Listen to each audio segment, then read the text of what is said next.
Hello, Mark Lowdy here. It's more important now than ever before to know who you're doing business with. New laws are being enacted, such as the Anti-Bribery Act in the United Kingdom, to make sure that business is done in an ethical way. So how can you find out whether the person you're doing business with isn't going to land you in hot water down the road?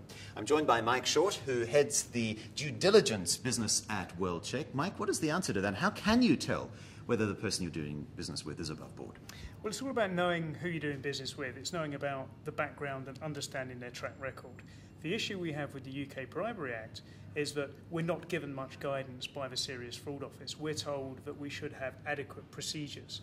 What does that actually mean? Well, it's difficult to interpret. The gold standard for due diligence in anti-corruption compliance still remains the Department of Justice. In their layman's guide to the FCPA, they will dictate a number of steps that you have to go through in order to meet their requirements. Now, one of those steps would be, for example, understanding the background and reputation in a market of a business partner. In this part of the world, that's relatively straightforward. We have the tools at our fingertips to be able to do that. Public information is relatively free and easy to obtain. It's knowing, though, the local nuances, and it's understanding who, particularly when you're dealing with politically exposed persons, who exactly it is you're dealing with. Asia is a big growth region in the world. Everybody wants to do business in Asia. How difficult, though, is it, given the cultural differences, let's say, between the US and Asia, or between Europe and Asia, to find out some of these things that you're talking about? Well, in no culture is it unwise to ask questions. You can ask as many questions as you like. It's how people will give you the answer that differs. Often when a US company will come to Asia and try and impose a compliance regulatory environment on their vendors, there can be cultural misunderstandings. Essentially, though, if it's handled in a tactful way, there shouldn't be any problem at all. Asking questions is never a problem. The information is out there. Knowing how to analyse the answers is the important thing. All right, so what are you advising clients about? What answers, or rather what questions to ask and how to ask them? Very relatively straightforward questions. Who owns your company? Who manages your company? What does the structure of your company look like? How long have you been registered?